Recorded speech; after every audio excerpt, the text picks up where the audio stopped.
나의 가는 길 주님 인도하시네. 그는 보이지 않아도 날 위해 일하시네. 주 나의 인도자 항상 함께 하시네. 사랑과 힘 베푸시며 인도하시네. 인도하시네. 광야에 길을 만드시고 날 인도해. 사막에 강 만드신 것 보라.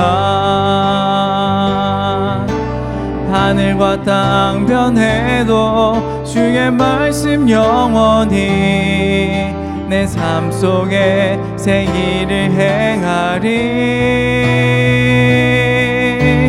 나의 가는 길 주님 인도하시네.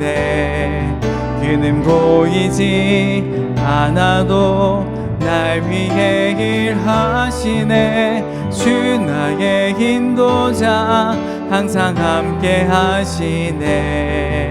사랑과 힘 베푸시며 인도하시네. 인도하시네. 주 나의 인도자 항상 함께 하시네. 사랑과 힘 베푸시며 인도하시네. 인도하시네.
친구들 안녕하세요. 힘들고 어려워서 꼭 해야 할 일들을 포기하고 싶을 때가 있었나요? 혹시 지금 그런 상황에 있지는 않나요? 그렇다면 오늘 말씀을 꼭 기억하기를 바래요. 말씀을 살펴볼게요. 오늘 말씀은 에스라 1장 3절 말씀이에요. 그러므로 너희 중 그의 백성들은 누구든지 다 유다 예루살렘으로 돌아가 이스라엘의 하나님 여호와의 성전을 건축하여라. 그는 예루살렘에 계시는 하나님이시다. 너희 하나님께서 너희와 함께 하시기를 원한다. 아멘. 하나님께서는 이스라엘 백성들을 위해 놀라운 일들을 행하셨어요. 사람의 마음도 움직이시고 불가능해 보이는 일을 할 수 있도록 힘과 용기도 주셨어요. 과연 하나님은 어떤 일을 하셨을까요? 말씀을 살펴볼게요. 다 함께 말씀 속으로 렛츠 고! 북이스라엘은 BC 722년 아수르에게 멸망당했어. 아수르는 북이스라엘 사람들을 흩어놓고 사마리아 땅에 들어와 살았어.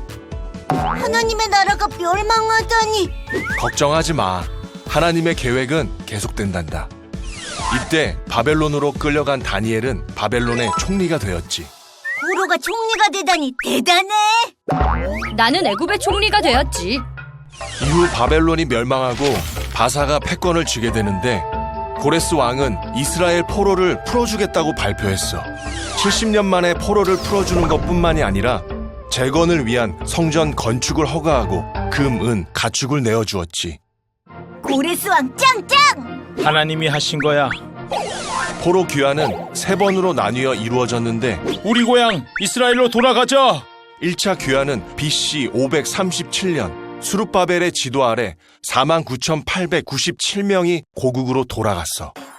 하지만 모두가 이스라엘로 돌아가는 것을 원하지는 않았어. 바벨론이 좋은데 여기서 태어나고 자라서 할 수 없지. 수룹바벨과 사람들은 70년 만에 고향으로 돌아가는 것이 기뻤어. 가자. 하나님이 주신 땅으로. 가자, 이스라엘로! 이스라엘로. 하지만 멸망한 이스라엘의 상황은 처참했지. 하나님의 나라와 성전이 이 지경이 되다니. 수룹바벨과 이스라엘 백성들은 성전을 재건하기 시작했어. 당시 사마리아인은 이스라엘 멸망 후 아수르에 의해 이주해 살게 된 이민족들이었는데 그들에게 성전 재건이 탐탁치 않았어. 우상 숭배도 안 하고 마음에 안 들어. 우리는 껴주지도 않고. 사마리아인들은 바사 왕에게 거짓 고발을 했어. 이스라엘 백성이 성전을 짓고 왕을 배신할 거랍니다. 어라, 이 녀석들이. 이 일로 성전 건축이 16년간이나 중단되었지. 그러게 우리를 껴줬어야지. 히히, 쌤통이다. 하나님은 학개와 스가랴 선지자를 보내어 격려하셨고 바사왕의 제가로 성전 건축을 다시 시작하게 돼. 다시 시작. 학개와 스가랴 선지자의 격려 속에 20년 만에 성전이 완공되었어. 적들에게 겁먹지 마시오. 하나님을 믿으시오. 2차 포로 귀환은 BC 458년 성경학자 에스라를 필두로 이루어졌어. 에스라는 하나님의 율법을 낭독하고 다시 하나님의 뜻대로 살도록 신앙 개혁 운동을 했지. 우리는 하나님의 백성입니다. 하나님의 뜻대로 살아야 합니다. 하나님의 뜻대로. 무너졌던 이스라엘이 재건되네요. 하나님은 다 계획이 있으셔. 하나님께서는 페르시아 왕의 마음에 감동을 주셨어요. 이스라엘 백성들이 포로 생활 70년 후에 다시 고향으로 돌아오게 될 것이라는 예언을 이루시기 위해서 말이에요. 하나님의 감동을 받은 페르시아 왕 고레스는 이스라엘 백성들이 고향으로 돌아갈 수 있도록 자비를 베풀었어요. 오랫동안 고향을 떠나 있던 이스라엘 백성들은 기뻐하며 고향 예루살렘으로 돌아왔어요. 하지만 그 기쁨은 그리 길지 않았어요. 돌아온 예루살렘의 성과 성전은 불에 타고 무너져 있었기 때문이에요. 그래도 돌아온 백성들은 함께 힘을 합쳐서 다시 성전을 세우기 시작했어요. 그런데 이스라엘 백성들을 방해하는 사람들이 나타났어요. 바로 그 지역에 살고 있던 사마리아 사람들이었어요. 사마리아 사람들은 이스라엘 백성들을 협박하며 괴롭혔고 왕에게 거짓말까지 하며 공사가 중단되도록 만들었어요. 그렇게 시간이 흐르자 백성들은 점점 성전에 마음을 두지 않았어요. 자기들의 집은 튼튼하고 멋지게 세우면서도 무너져 있는 하나님의 성전은 돌아보지 않았어요. 하지만 이 모든 것을 지켜보며 여전히 마음 아파하는 한 분이 계셨어요. 바로 하나님이세요. 모두가 성전 세우는 것을 포기하고 있을 때 하나님은 학개와 스가랴 선지자를 보내셨어요. 용기를 내서 성전을 다시 세우자는 선지자들의 말에 백성들은 다시 힘을 내었어요. 또다시 방해하는 사람들이 나타났지만 이번에는 흔들리지 않았어요. 하나님이 함께 하시고 또 도와주심을 믿었기 때문이에요.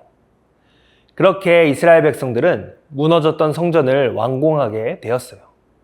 그리고 학자 에스라는 완공된 성전 앞에서 백성들에게 하나님의 말씀을 가르쳤어요.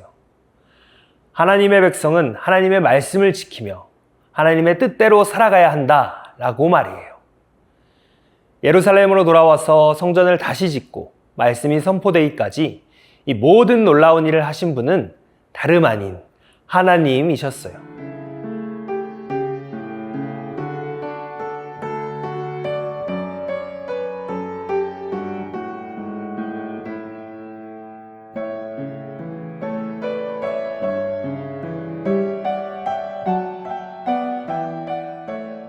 하나님이 하신 놀라운 일을 잘 보았나요?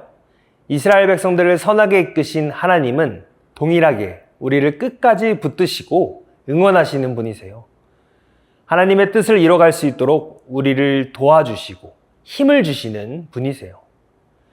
우리 모든 친구들이 힘들고 어려운 순간 꼭 해야 할 일들을 포기하고 싶을 때 오늘 말씀을 기억하세요. 우리의 힘이 되시고 능력이 되시고 끝까지 붙드시는 하나님을 기억하는 우리 친구들 되기를 축복합니다. 함께 기도하겠습니다. 하나님, 70년의 약속을 지키시고 이스라엘 백성들을 인도하신 하나님을 찬양합니다. 이스라엘 백성들을 응원하시고 힘주시는 하나님께서 저의 삶도 인도하실 것을 믿습니다. 어렵고 힘든 순간마다 하나님을 기억하게 해주세요. 우리를 가장 좋은 길로 인도하시는 하나님을 의지하도록 믿음을 더해주세요. 예수님 이름으로 기도합니다. 아멘.